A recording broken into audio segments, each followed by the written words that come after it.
ಸ್ನೇಹಿತರೆ, ಇವತ್ತು ಎರಡು ದೊಡ್ಡ ಸುದ್ದಿ ತಂದಿದ್ದೀನಿ ನಿಮ್ಮ ಮುಂದೆ. ಯಾಕಂದ್ರೆ ಈ ಸುದ್ದಿ ನೋಡಲೇಬೇಕು ನೀವು, ನಿಮಗೆ ಗೊತ್ತಾಗಬೇಕು ಇವು ಮಾತುಗಳು, ಮತ್ತು ಬೇರೆಯವ್ರಿಗೂ ನೀವು ಶೇರ್ ಮಾಡಬಹುದು, ಗೊತ್ತಾಗಿಸ್ಬೋದು. ಏನು ಸುದ್ದಿ ಅಂದರೆ ಆಹಾರ ಇಲಾಖೆಯಿಂದ. ಆಹಾರ ಇಲಾಖೆ ಹೋದನೇ ತಿಂಗಳು ಮೇ ತಿಂಗಳಲ್ಲಿ 2 ತಿಂಗಳದ್ದು ರೇಷನ್ ಕೊಟ್ಟಿದ್ರು. 10 kg ಅಂತ 2 ತಿಂಗಳದ್ದು ಕೊಟ್ಟಿದ್ರು. ಭಾಳಷ್ಟು ಜನ ಚರ್ಚೆ ಮಾಡಿದ್ರು, 2 ತಿಂಗಳಿಗೆ 10 kg ಯಾಕಪ್ಪ, ಒಂದು ಕಾರ್ಡಿಗೆ ಒಬ್ಬ ತೆಲಿಗೆ 20 kg ಕೊಡಬೇಕು, ಯಾಕೆ 10 kg ಕೊಡ್ತೀವಿ ಅಂತ ಭಾಳಷ್ಟು ಚರ್ಚೆ ನಡೀತು. ಇದು ಆದರೂ ಇದು ಕೆಲವರು ಗೊತ್ತಾಗಿಲ್ಲ, ಕೆಲವರು ಗೊತ್ತಾಗಿದೆ. ಏನಪ್ಪ ಅಂದರೆ 2 ತಿಂಗಳದ್ದು ಯಾರು ಕೊಟ್ಟಿದ್ರು, ಸೆಂಟ್ರಲ್ ಗೌರ್ಮೆಂಟಿಂದ 2 ತಿಂಗಳದ್ದು ರೇಷನ್ ಕೊಟ್ಟಿದ್ರು. ಆದರೆ ಅನ್ನಭಾಗ್ಯದ ಏನಿದೆ ಕರ್ನಾಟಕ ಸ್ಟೇಟ್ ಗೌರ್ಮೆಂಟ್ ಅದು ಕೊಟ್ಟಿದ್ದಿಲ್ಲ. ಅದೇ ರೇಷನ್ನು ಪುನಃ ಈ ತಿಂಗಳು ಕರ್ನಾಟಕ ಸ್ಟೇಟ್ ಗೌರ್ಮೆಂಟ್ ಆಹಾರ ಇಲಾಖೆಯಿಂದ ಕೊಡ್ತಾ ಇದ್ದಾರೆ. ಅದು ಎಷ್ಟು, 2 ತಿಂಗಳು. ಹೋದನೇ ತಿಂಗಳು ಕೊಟ್ಟಿದ್ದಿಲ್ಲಲ್ಲ, ಮೇ ತಿಂಗಳಲ್ಲಿ ಕೊಟ್ಟಿದ್ದಿಲ್ಲ ಕರ್ನಾಟಕ ರಾಜ್ಯ ಸರ್ಕಾರದಿಂದ.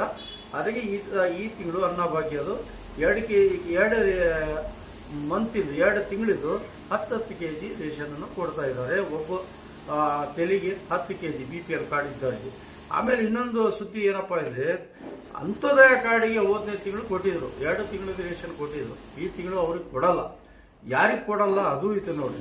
1 ರಿಂದ 3 ಜನ ಇದ್ದವರಿಗೆ ರೇಷನ್ ಸಿಗಲ್ಲ ಈ ತಿಂಗಳು, ಆ ಅಂತ್ಯೋದಯ ಕಾರ್ಡ್ನವರಿಗೆ. ಯಾಕಂದರೆ ಹೋದನೇ ತಿಂಗಳು ಅವರು ಮೇ ಜೂನಿಂದ ರೇಷನ್ ಕೊಟ್ಟಿದ್ದಾರೆ. ಅದೇ ಥರ 4 ಸದಸ್ಯರ ಮೇಲೆ ಇದ್ದವರಿಗೆ 10 kg ಕೊಡ್ತಾರೆ ಅಂತ್ಯೋದಯ ಕಾರ್ಡ್ನವರಿಗೆ. 5 ರಿಂದ ಮೇಲೆ ಇದ್ದವರಿಗೆ 30 kg, 6 ಸದಸ್ಯರಿಂದ ಮೇಲೆ ಇದ್ದರೆ 50 kg, 7 ಸದಸ್ಯರ ಮೇಲೆ ಇದ್ದರೆ 70 kg, ಈ ಥರ 10 ಸದಸ್ಯರ ಮೇಲೆ ಇದ್ದವರಿಗೆ 130 kg ಕೊಡ್ತಾರೆ.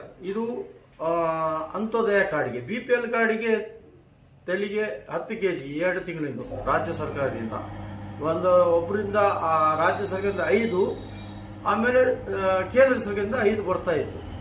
ಅದು ಏನಾಗ್ತಂದ್ರೆ ಹೋದ ತಿಂಗಳು ಬರೀ ಕೇಂದ್ರ ಸರ್ಕಾರದಿಂದ ಬಂದಿತ್ತು, ರಾಜ್ಯ ಸರ್ಕಾರದಿಂದ ಬಂದಿಲ್ಲ. ಅದಕ್ಕೆ ಹೋದ ತಿಂಗಳು ಬರೀ ಕೇಂದ್ರ ಸರ್ಕಾರದಿಂದ ರೇಷನ್ ಕೊಟ್ಟಿದ್ದು. ಇದು ಚರ್ಚೆ ಮಾಡಕ್ ಹೋಗ್ಬೇಡ್ರಿ, ಬಹಳಷ್ಟು ಜನ ಗೊತ್ತಿಲ್ಲ, ಅದು ನಾನು ಹೇಳ್ತಾ ಇದ್ದೀನಿ. ಇದು ಆರೋಗ್ಯ ಅನ್ನ ಭಾಗ್ಯ ರೇಷನ್ ಈ ಸಲ ನಿಮಗೆ 10 kg ತೆಲಿಗೆ ಸಿಗುತ್ತೆ. ಇದು BPL ಕಾರ್ಡಿಗೆ. ಅಂತ್ಯೋದಯ ಕಾರ್ಡಿಗೆ ವಿವರ ಕೊಟ್ಟಿದ್ದೀನಿ. ಈ ತಿಂಗಳು ಬಂದಿದೆ ರೇಷನ್, ನೀವು ತಗೊಳ್ಳಿ. ಆಮೇಲೆ ಬಯೋಮೆಟ್ರಿ ಕರೆಕ್ಟಾಗಿ ನೀವು ಮೇಂಟೈನ್ ಮಾಡಬೇಕು. OTP ಅಂತೂ ಬರ್ತಾ ಇಲ್ಲ. ಅದೇ ಥರ ಗೃಹಲಕ್ಷ್ಮಿ ಬಗ್ಗೆ ಒಂದು ಸ್ವಲ್ಪ ವಿವರ ಐತೆ. ಭಾಳಷ್ಟು ಈಗ ಕಂಡೀಷನ್ ಬಂದಿದೆ. ಗೃಹಲಕ್ಷ್ಮಿ ಸ್ಕೀಮಿಂದ ದುಡ್ಡು ತಗೋಬೇಕಂದ್ರೆ ಅಷ್ಟು ಸುಲಭ ಅಲ್ಲ. ಮತ್ತೆ ತಗೊಂಡ್ರಲ್ಲ ಅಷ್ಟು ಸುಲಭ ಈಗ ಇಲ್ಲ. ಯಾಕಪ್ಪ ಅಂದರೆ ಭಾಳಷ್ಟು ಫಲಾನುಭವಿಗಳು ಈಗ ನಮ್ಮ ರಾಜ್ಯದಲ್ಲಿ ತೀರ್ಕೊಂಡಿದ್ದಾರೆ. ಸುಮಾರು 55,230 ಫಲಾನುಭವಿಗಳು ತೀರ್ಕೊಂಡಾರೆ, ಸತ್ತೋಗಿದ್ದಾರೆ. ಆದ್ರೂ ಕೆಲವರು ಏನು ಮಾಡ್ತಿದ್ದಾರೆ, ಅವ್ರ ಹೆಸರಿಗೆ ದುಡ್ಡು ಏನು ಗೃಹಲಕ್ಷ್ಮಿ ಕೊಡ್ತಾರೆ ಅದು ಬಿಡಿಸ್ಕೊಂತಿದ್ದಾರೆ. ಇದು ರಾಜ್ಯ ಸರ್ಕಾರ ಇದ್ರ ಮೇಲೆ ಕಣ್ಣ ಇಟ್ಟಿದ್ರು. ಅದು ಈಗ ಹೊರಗೆ ಬಂದಿದೆ. ಅದಕ್ಕೆ ಲೆಕ್ಕ ಕೊಡ್ತಾ ಇದ್ದೀನಿ ನಾನು. 55,232 ಟೋಟಲ್ ನಮ್ಮ ಕರ್ನಾಟಕ ರಾಜ್ಯದಲ್ಲಿ ತೀರ್ಕೊಂಡಿದೆ. ಆ ಫಲಾನುಭವಿ ದುಡ್ಡು ಇವ್ರು ತಿಂದು ಹಾಕಿದ್ದಾರೆ. ಇದಕ್ಕೆ ಪನಿಷ್ಮೆಂಟ್ ಕೊಡಲೇಬೇಕಾಗುತ್ತೆ ರಾಜ್ಯ ಸರ್ಕಾರ. ಇದು ತಡೆ ಅಗ್ನಿ ಆಗಿದೆ ಅಲೆ. ಈ ಸಲ ಅವರಿಗೆ ದುಡ್ಡು ಬರಲ್ಲ. ಯಾರು ಇದು ಸತ್ತರ ದುಡ್ಡು ತಿಂದಾರೆ ಅವ್ರಿಗೆ ದುಡ್ಡು ಬರಲ್ಲ. ಮತ್ತೆ ಇವ್ರು ರಿಟರ್ನ್ ವಾಪಸ್ ಕೊಡೋ ಅಂತ ಟೈಮ್ ಬಂದ್ಬಿಟ್ಟಿದೆ. ಈಗ ಹೇಳಕ್ಕೂ ಬರಲ್ಲ ಸರ್ಕಾರ, ಮತ್ತು ವಾಪಸ್ ನಿಮಗೆ ಕೇಳಬಹುದು, ಯಾಕಪ್ಪ ತಿಂದಿರ ಸತ್ತರ ದುಡ್ಡು ಅಂತ. ಇದು ಎಲ್ಲಿಲ್ಲ ಅಂದ್ರೆ ದಕ್ಷಿಣ ಕರ್ನಾಟಕದಲ್ಲಿ 9,000 ಮಹಿಳೆ ಸತ್ತಿದ್ದಾರೆ. ಉಡುಪಿ ಡಿಸ್ಟಿಕ್ 2,800, ಗದಗದಲ್ಲಿ 565, ದಾವಣಗೆರೆಯಲ್ಲಿ 4,000, ಬಾಗಲಕೋಟೆ 34, ಮೈಸೂರಲ್ಲಿ 13,000. ಅದೇ ಥರ ಉತ್ತರ ಕರ್ನಾಟಕ 5,243, ಹಾವೇರಿಯಲ್ಲಿ 980, ಕೊಡಗು 304, ಚಿತ್ರದುರ್ಗದಲ್ಲಿ ಯಾರು ತೀರ್ಕೊಂಡಿಲ್ಲ. ಆಮೇಲೆ ಕೊಪ್ಪಳದಲ್ಲಿ 3,500, ರಾಯಚೂರಿನಲ್ಲಿ 160, ಆಮೇಲೆ ಬಳ್ಳಾರಿ 304, ಧಾರವಾಡ 378, ಆಮೇಲೆ ಬೆಂಗಳೂರು ದಕ್ಷಿಣ 6,624, ಕಲಬುರಗಿಯಲ್ಲಿ 226. ಟೋಟಲ್ 55,232 ಫಲಾನುಭವಿಗಳು ತೀರ್ಕೊಂಡಿದ್ದಾರೆ. ಅವರ ಅಮೌಂಟ್ ಇವರು ತಿಂದಾರೆ ನೋಡ್ಕೊಳ್ಳಿ. ಸರ್ಕಾರ ಏನು ಮಾಡ್ತೈತೆ ಅದು ಮುಂದೆ ಅವ್ರು ನೋಡ್ಕೋಬೇಕು. ಆಮೇಲೆ ಇನ್ನೊಂದು ಈ ವಿಷಯ ಇದೆ ಗೃಹಲಕ್ಷ್ಮಿದಲ್ಲಿ, ತೆರಿಗೆ ಹಣ ಯಾರು ಕಟ್ತಾ ಇದ್ದಾರೆ ಅವರಿಗೆ ಗೃಹಲಕ್ಷ್ಮಿ ಅಮೌಂಟ್ ಸಿಗಲ್ಲ. ಇದು ಮೊದಲಿಂದಾನೂ ಇದೆ, ಈಗಲೂ ನಿಮಗೆ ವಿವರ ಕೊಡ್ತಾ ಇದ್ದೀನಿ. ಯಾಕಂದ್ರೆ ತೆರಿಗೆ ಯಾರು ಇನ್ಕಮ್ ಟ್ಯಾಕ್ಸ್ ಯಾರು ಕಟ್ತಾ ಇದ್ದಾರೆ ಅವರಿಗೆ ಇನ್ಕಮ್ ಟ್ಯಾಕ್ಸ್ ಕಟ್ಟಿದವರು ಬಡವರು ಅಲ್ಲ, ಶ್ರೀಮಂತರು.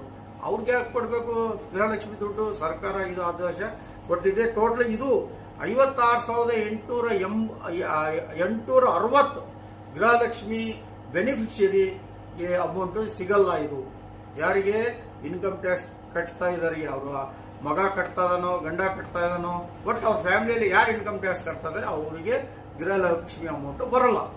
ಇದು ಕಡಾ ಕಂಡೀಷನ್ ಆಗಿ ಈಗಿರೋ CM ಆದೇಶ ಹೊಡೆದಿದ್ದಾರೆ. ನೋಡ್ಬೇಕು ಇನ್ನು ಮುಂದೆ ಏನೇನು ಆಗದಂತೆ. ಟೋಟಲ್ ಎಷ್ಟು ಬೆನಿಫಿಷಿಯರಪ್ಪ ಅಂದ್ರೆ ಕರ್ನಾಟಕ ರಾಜ್ಯದಲ್ಲಿ 1,12,692 ಬೆನಿಫಿಷಿಯರಿಗೆ ಅಮೌಂಟ್ ಬರಲ್ಲ. ಇಷ್ಟು ಬೆನಿಫಿಷಿಯರಿಗೆ ಅಮೌಂಟ್ ಸಿಗಲ್ಲ ಇನ್ಮೇಲೆ. ನೀವು ವಿವರ ನೋಡ್ಕೊಳ್ರಿ, ಗೊತ್ತಾಗತ್ತೆ. ಯಾರ್ಯಾರು ಸತ್ತಿದ್ದಾರೆ ಅವರು ದುಡ್ಡು ತಿಂದವ್ರಿಗೂ ಕಷ್ಟನೇ. ಇನ್ಕಮ್ ಟ್ಯಾಕ್ಸ್ ಅವ್ರಿಗೆ ಮೊದಲಿಂದನೂ ಇಲ್ಲ, ಈಗಲೂ ಇಲ್ಲ ಅವ್ರಿಗೆ. ಟೋಟಲ್ ಇಷ್ಟು ಕರ್ನಾಟಕ ರಾಜ್ಯದಿಂದ ಈ ಮಾಹಿತಿ ಬಂದಿದೆ. ಇದೇ ನಿಮ್ಮ ಮುಂದೆ ಇಡ್ತಾ ಇದ್ದೀನಿ. ಯಾಕಂದ್ರೆ ಬಹಳಷ್ಟು ಬೆನಿಫಿಷಿಯರಿಗೆ ಗೊತ್ತಾಗಲ್ಲ, ಹೆಣ್ಮಕ್ಳಿಗೆ ಗೊತ್ತಾಗಲ್ಲ ಯಾಕೆ ಬರ್ತಾ ಇಲ್ಲ ನಮಗೆ ದುಡ್ಡು, ಏನು ನಮ್ಗೆ ಯಾಕೆ ಅಂತ ಬಂದಿದೆ, ನಾವೇನು ಸೌಕರ್ಯರು, ನಾವು ಶ್ರೀಮಂತರು, ಈ ತರ ಮಾತುಗಳು ಬರ್ತಾ ಇದೆ. ಅದಕ್ಕೆ ನಾವು ನಿಮ್ಮ ಮುಂದೆ ವಿವರ ಇಟ್ಟಿದ್ದೀವಿ. ಇನ್ನೊಂದು ಸುದ್ದಿ ಐತೆ ಇದ್ರ ಜೊತೆಗೆ ಓಲ್ಡ್ ಪೆನ್ಷನ್ ಸುದ್ದಿ. ಓಲ್ಡ್ ಪೆನ್ಷನ್ ಸುದ್ದಿ ಅಂದ್ರೆ ಎಂತ ಬಡವರಪ್ಪ, ಕಡೆ ಬಡವರು ಅಂತಾರಲ್ಲ, ಅಂತ ಬಡವರಿಗೆ ಏನು ಓಲ್ಡ್ ಪೆನ್ಷನ್ ಬರ್ತಾ ಇದೆ ಅದು ನಿಲ್ಲಿಸಿದ್ದಾರೆ. ರಾಜ್ಯದಲ್ಲಿ ಬಹಳಷ್ಟು ತಾಲೂಕಲ್ಲಿ ಹಳ್ಳಿಗಳಲ್ಲಿ ಇವು ಅಮೌಂಟ್ ಬರ್ತಾ ಇಲ್ಲ. ಓಲ್ಡ್ ಪೆನ್ಷನ್ 1200, 800, 600 ಈ ತರ ಬರ್ತಾ ಇದಿಲ್ಲ. ಮತ್ತೆ ಹ್ಯಾಂಡಿಕ್ಯಾಪ್ ಇದ್ದವು ಬರ್ತಾ ಇಲ್ಲ. ಇದು ಯಾಕೆ ಬರ್ತಾ ಇಲ್ಲ ಅಂತ ಬಹಳಷ್ಟು ಈಗ ವಯಸ್ಸಾದವ್ರಿಗೆ ಗೊತ್ತಾಗಲ್ಲ, ಎಲ್ಲಿ ಹೋಗ್ಬೇಕಪ್ಪ, ಯಾರಿಗೆ ಕೇಳಬೇಕು, ಇದು ಗೊತ್ತಾಗ್ತಾ ಇಲ್ಲ. ಅದಕ್ಕೆ ಬಂದು ಕೇಳ್ತಾ ಇದ್ದಾರೆ. ಅವ್ರಿಗೆ ಒಂದು ಸುದ್ದಿ ಇದು. ಯಾರ್ಯಾರಿಗೆ ಬರ್ತಾ ಇಲ್ಲ ಅವ್ರದ್ದು ಏನು ಪ್ರಾಬ್ಲಮ್ ಐತಂದ್ರೆ, ಯಾರು ಇನ್ಕಮ್ 30,000 ಮೇಲೆ ನೀವು ಮಾಡಿಸೋ ಟೈಮ್ನಾಗ ಮಾಡಿದ್ದೀರಾ ಇನ್ಕಮ್ಮು, ಫ್ಯಾಮಿಲಿ ಇನ್ಕಮ್ಮು, ಅದಕ್ಕೆ ಇದು ರದ್ದಾಗಿದೆ. 30,000 ಮೇಲೆ ಪಟ್ಟ ಇದ್ದವರಿಗೆ ಇನ್ಕಮ್ಮು ಯಾವ ಕಾರಣಕ್ಕೂ ಈ ಅಮೌಂಟು ಓಲ್ಡ್ ಪೆನ್ಷನ್ ಬರಲ್ಲ.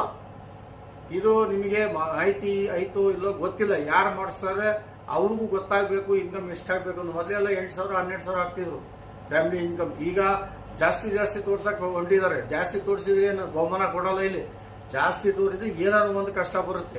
ಅದಕ್ಕೆ 30,000 ಒಳಗೆ ಯಾರಿದ್ದಾರೆ ಅವರೇ ಸಣ್ಣ ಬಡವರು ಅಂತ ಇಲ್ಲಿ ಘೋಷಣೆ ಆಗಿದೆ. ಅದಕ್ಕೋಸ್ಕರ ನಿಮಗೆ ಬರ್ತಾ ಇಲ್ಲ. ಅಕಸ್ಮಾತ್ ಬಡವರು ಇದ್ದಾರೆ ಇದ್ರಾಗೆ, ನಾನು ಈ ಶ್ರೀಮಂತರಿಗೆ ಅಂತ ಹೇಳಲ್ಲ, ಇದ್ರಾಗ ಬಹಳಷ್ಟು ಬಡ ಜನ ಇದ್ದಾರೆ. ಅವ್ರಿಗೂ ಇದು ಓಲ್ಡ್ ಪೆನ್ಷನ್ ಬರ್ತಾ ಇಲ್ಲ, ಅವ್ರಿಗೂ ಕಷ್ಟ ಬಂದಿದೆ. ಏನೇನೋ ಔಷಧಿಗೂ ಯಾವ್ದಿಗೂ ಬರ್ತಾ ಇದ್ದ ದುಡ್ಡು, ಅಂಥದ್ದು ದುಡ್ಡು ಹೋತಲ್ಲಪ್ಪ ಅಂತ ಕಣ್ಣೀರು ಹಾಕ್ತಾ ಇದ್ದಾರೆ ಜನ. ಇದಕ್ಕೆ ಏನಾರೇ ಒಂದು ಪರಿಹಾರ ಮಾಡಬೇಕು ಸರ್ಕಾರ. ಇಲ್ಲ ಅಂದರೆ ಭಾರಿ ಕಷ್ಟ ಆಗದೆ. ಬಹಳಷ್ಟು ನೊಂದು ಆಮೇಲೆ ಹ್ಯಾಂಡಿಕ್ಯಾಪ್ ಇದಾರಲ್ಲ ಅವರು ಭಾರಿ ಕಷ್ಟದರೆ. ಅಂಥದ್ದು ದುಡ್ಡು ಕಟ್ ಮಾಡಿದ್ದಾರೆ, ಅಂಥದ್ದು ದುಡ್ಡು ಬರ್ತಾ ಇಲ್ಲ, ಭಾರಿ ಕಷ್ಟ ಇದೆ. ಇಂಥವ್ರಿಗೆ ಸರ್ಕಾರ ಜನ ಶಾಪ ಹಾಕ್ತಾ ಇದ್ದಾರೆ. ಅದಕ್ಕೋಸ್ಕರ ಈ ಜನ ಶಾಪ ಮುಂದೆ ನೀವು ತಡೆಯೋಕ್ಕಾಗಲ್ಲ. ಆದರೂ ನೀವು ಇದೆಲ್ಲ ವಿವರವನ್ನು ನೋಡಿ ಯಾರು ಇದ್ರಾಗ ಬಡವರು ಇದ್ದಾರೆ ಅದಕ್ಕೆ ಏನಾರು ಪರಿಹಾರ ಹುಡುಕ್ಬೇಕಂತ ಜನರು ಆಶಾದಾರ. ಯಾಕಂದ್ರೆ ಅವರು ಏನೋ ಒಂದು ಇದು ಬಡವರು ಅಂತ ನೀವು ತಿಳ್ಕೊಂಡಿದ್ರೆ, ಸೌಕರ್ಯ ಅಂತ ತಿಳ್ಕೊಂಡಿದ್ರ, ಅವರು ಅಂತ ಸೌಕರ್ಯ ಅಂತ ಅಲ್ಲ, ಬಡವರೇ. ಅಂಥವ್ರಿಗೆ ನೀವು ಕಾರಣ ತೋರಿಸ್ಬೇಕಂತ ಚೆನ್ನಾಗಿ ಹೇಳ್ತಾ ಇದ್ದಾರೆ. ಅದಕ್ಕೆ ನಾನು ಈ ವಿಡಿಯೋನ ಮಾಡಿದ್ದೀನಿ.